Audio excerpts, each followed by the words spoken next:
Hello again, YouTube and YouTubians and Christians and Islams or Muslims and baby-eating, moralist, God-hating atheists. How are you again? I thought I'd make another video today because I've seen a couple of comments on my videos and other people's videos, which are along the general lines of why are you a Christian or why are you an atheist? I mean, I ask people why they believe what they believe.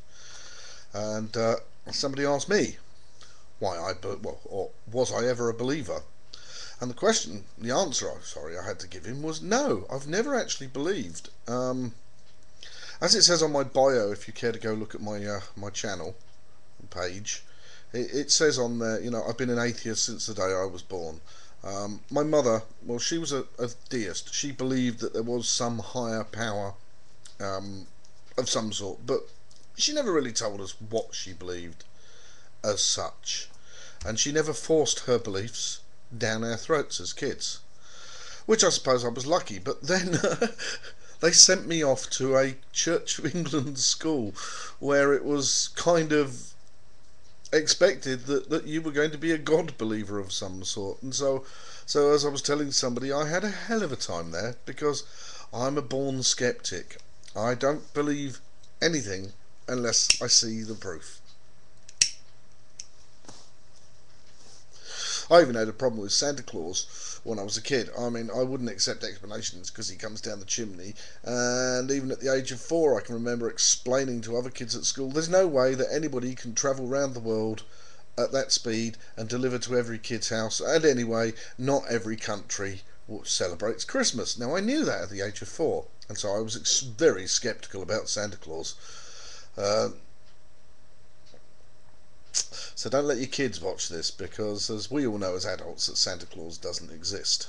But even as a kid, I knew there was no such thing as Santa Claus, and no amount of adults trying to tell me that it's magic, because magic wouldn't wash with me. It didn't stick. The idea of magic, even magicians on TV doing their prestidigitation and their little hand tricks and making coins disappear, I knew they were doing something with it.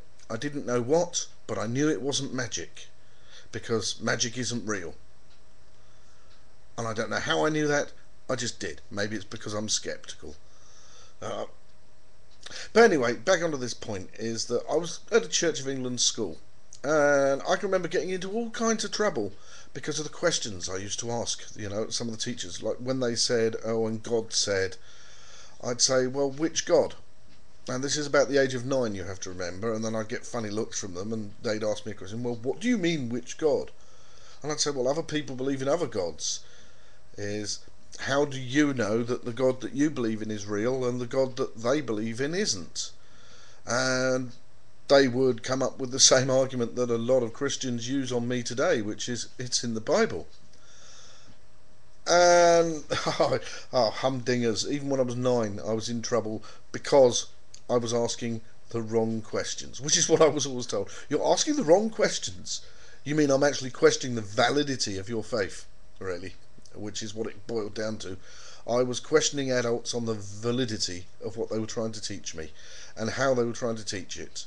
They were trying to teach myth as fact, and I didn't like it. It didn't wash with me, and it didn't stick. Because I used to get hassle from some of my classmates even when I was at primary school. And primary school from here in Britain is sort of like from the age of 5 to 11 before you move on to your secondary school. But the Church of England school that I was at was very heavy into morning prayers and things like that, which I refused to attend in the end because I said, I don't believe in your God. And they said, well, you've got to go. And I says, well, we've got a couple of Jewish children at the school. They don't have to go to the prayers in the morning, so why can't I go sit in the classroom with them? And they said, well, you're not Jewish. I says, well, I'll become Jewish then. And they didn't like that at all either, And no matter what I did, I couldn't help but get into trouble because I didn't believe them, because what they were telling me, it didn't seem to click with what I knew. even at that time, with what I knew, because I've always been interested in scientific processes, what makes things tick, how does a watch work, how does a car work. I like taking things apart and trying to put them back together, hopefully. Although when I was a kid, it was more the taking things apart to see how they were put together, because I could never quite get that last watch spring back in. Which didn't make me too popular with my dad either, but that's a whole different story. So why am I an atheist? Well, I'm an atheist because being an atheist is a natural state of human beings. I've been told that there's gods, and other people's gods have been explained to me. They've actually been trying to force feed me at school, and I've been given, from the word of authority, being told there is a God, now sit down and shut up. But that didn't work, and in fact, the more they told me to sit down and shut up, the more it's I'm right, you're wrong, and why are you right? Because I say so, and because it says so in this one book. I had a book confiscated off me when I was at school. I can't remember the title of it, and I can't even remember the author of it. It was a little bit beyond me even then, but I found it amusing because it put the other side of the case. It was a book on the lack of evidence for the historical Jesus. And I love this book because whenever they said Jesus in the Bible, I say, they'd say in a class, Jesus, and whoop, up would go my hand. And I'd say, but we can't even prove that person existed, miss, or sir, or whoever it was that was taking the class. And so for a while, I used to think that my name in the class was "Get out!" Because that seemed to be what I was called more frequently, or "Shut up!" Not you again. So I posed awkward questions to believers even since I've been a kid. And the awkward questions is that when they were in a position of authority, they could tell me to shut up. And that way, it actually reinforced my non-belief. I mean, if you can't give a child an honest answer, if they ask an honest question, it means that you're on a losing to nothing anyway over your beliefs or non-beliefs. You have to be able to well, not so much defend your position, but to be able to give children honest answers. Now, there was one comment I came across on a channel, and I really can't remember whose it was, but it said is that well, if my child asks me the question of is there a God, I will answer truthfully yes. Well, as I put my comment below that was, when my daughter asked me that very same question, is Dad, is God real? My answer to her, well, not exactly this, went along the lines of, well, some people believe that gods are real, but not everybody who believes that gods are real believe in the same God. And it's really up to you to make up your own mind whether you believe in a God or not believe in a God. But you have to be sure of why you don't believe in a God or you do believe in a God. So later on, when she decided, she said to me, oh, well, there isn't a God. And I used to ask her the questions of, how do you know there is no God? I mean, this is me from an atheist. I was playing devil's advocate with my own daughter.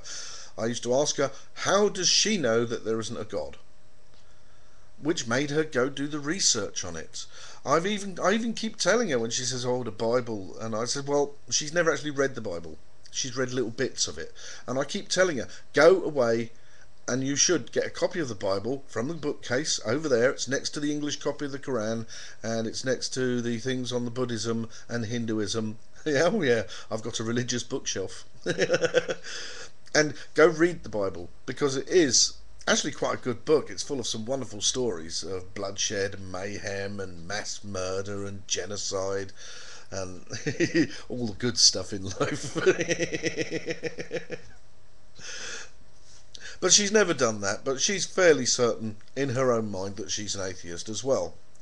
I don't think I've imposed that on her, because I don't try and impose my views on anybody about anything. I will just question theirs until they either do the independent research themselves or they get so fed up that they tell me to shut up. And once somebody's told me to shut up or get out, I know that I've won. I know that they have run out of any arguments, and they don't want to think about it anymore.